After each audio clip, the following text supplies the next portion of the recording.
initiative that is underway.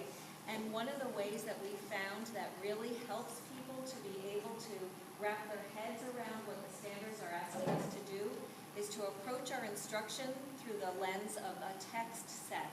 And what that really fosters is the idea of looking at multiple perspectives, multiple voices, narrative and non-narrative, and really making connections and trying to figure out what the big ideas are.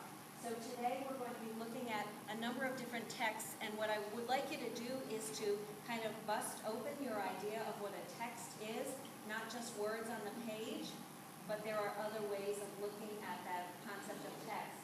Number one is to think about conversation as a text, an oral text, and to be thinking about how when you're having a conversation with somebody, you're actually doing a lot of reading. You're reading their physical gestures, you're reading what they're saying and what they're not saying, and how skilled you have to be in order to make interpretations that are very accurate. So we're thinking about conversation as an oral text. Thinking about a digital text. So we're going to be looking at a couple of different videos and thinking about how that's going to shift and change the idea that we may have just had with a partner, how looking at that is another way in of expanding our ideas. We'll be looking at an expository excerpt, so looking at a professional text by Lucy Calkins and friends, and just a short excerpt, but looking at that informational piece. And then we're also going to be looking at a graphic novel, so a visual text, so that we can kind of practice what it's like to look at the pictures and the words together and what an impact that has. So that's just kind of the focus of today's instructional trajectory is going to be through the idea of text sets to deepen our understanding. Okay, so we're going to do something called a learning lineup, and it's something you can do in your class or maybe with the staff if you want to start having conversations and build the depth of your responses with a partner. So in a minute, we're going to have everybody come line up here in the front, and you're going to line up facing each other. So the back side will face this way, and one group will face this way, and you're going to be directly across from somebody. I'm going to pose a question, and you're going to have about 30 seconds to share with a partner, and then your partner will have 30 seconds to share with you. Then I'm going to ring the chime, so help me out and be really quiet after that. And the group that is facing this wall is going to rotate. So the person over here on this end will walk all the way around and come out on this end, and everybody will move down. All right, first question, and then listen to the chime, please. What is your favorite book? Go.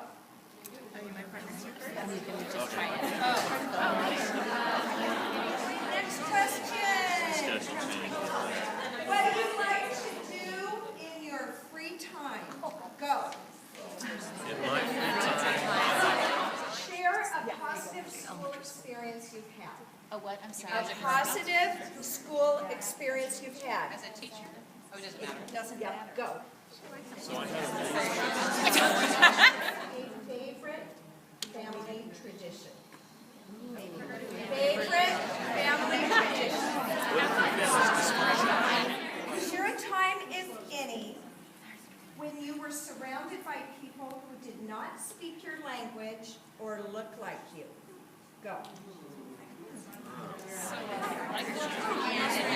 Situation where the rules seemed unfair and it wasn't in your control to change them. A time when you witnessed somebody being treated unfairly. Go. And our last question. Share a time when you felt like you might have been discriminated against or someone was biased against you. Go ahead.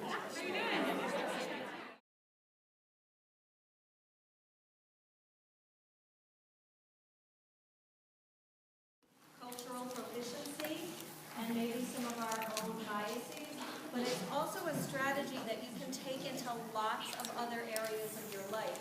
And I know that some of you in the room have probably done this with me before, and so you're just going to be looking at it at a different level. But we want to really focus on this, first of all, as a note-taking strategy.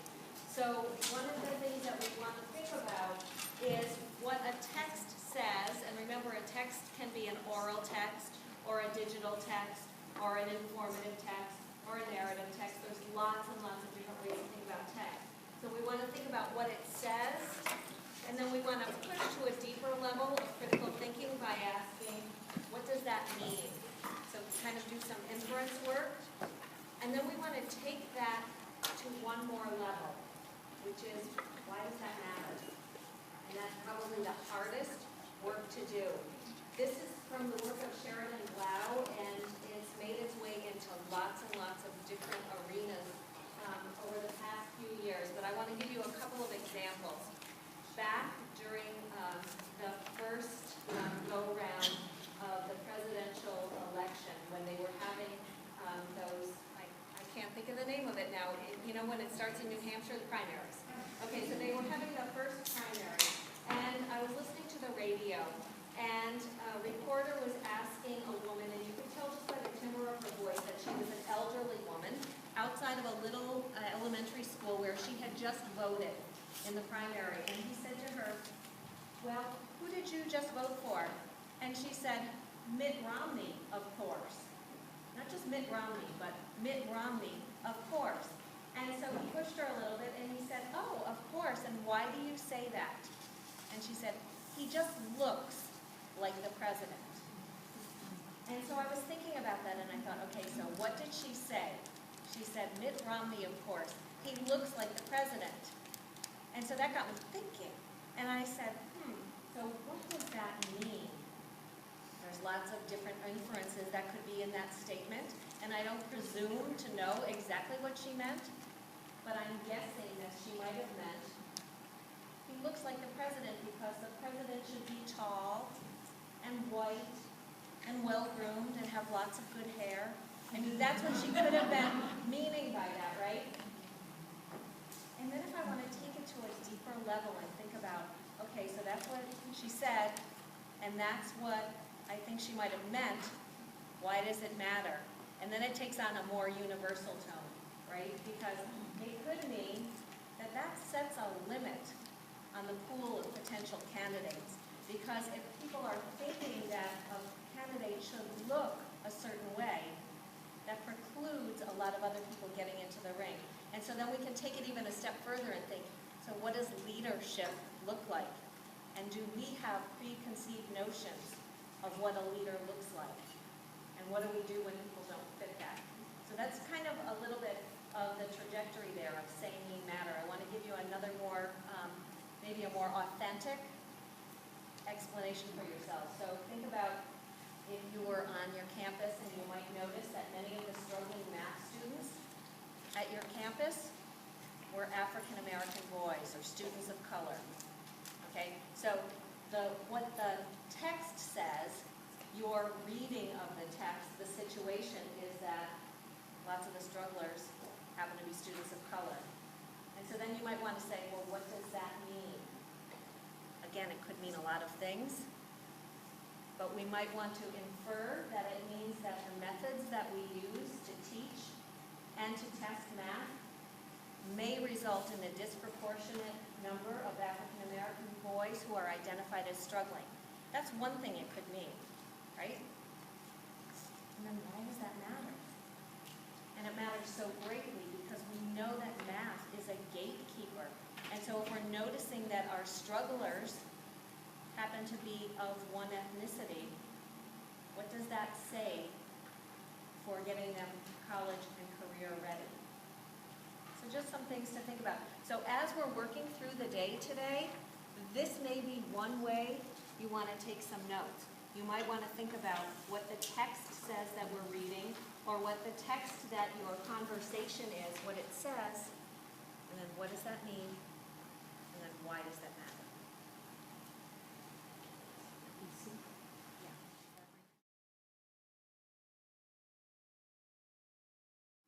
So I want you to just take a couple of minutes minutes with someone sitting next to you and just have a conversation about what you just heard, what it said, what it might mean, and why it matters. And you might want to think about some of the conversations that you have here in the learning lineup and just put those ideas together. What does it say? What does it mean? What does it matter?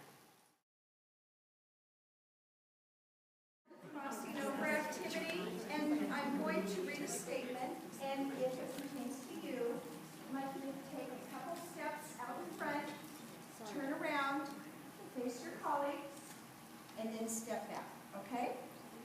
Here we go. If you're male, step out.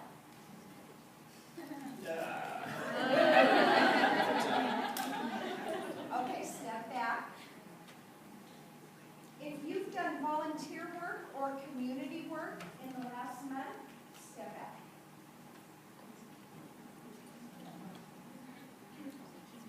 Step back. If you were born in California, step out. Step back. If you were born outside of the United States, step out.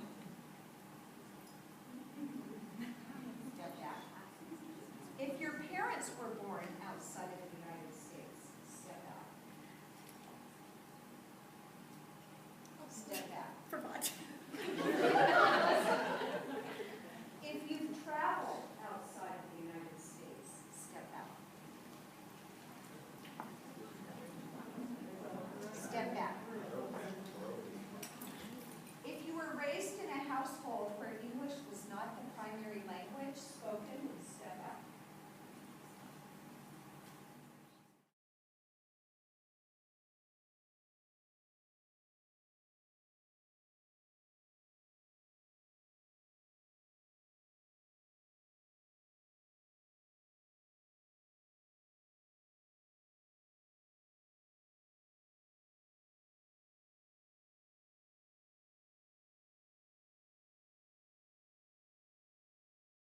The last page in your packet is a two-page spread that comes from the graphic novel American-Born Chinese by Jean Wen Yang, who happens to be a Bay Area boy, teaches at Bishop O'Dowd in Oakland, and this is a really powerful, powerful story.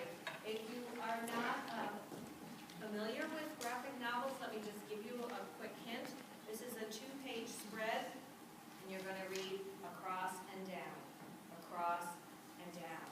So you read this page first and this page first. And the thing with a graphic novel is that the words alone are not enough, and the illustrations alone are not enough.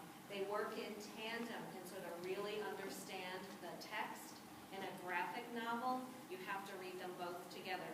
So just take a couple of minutes and read through this two-page spread.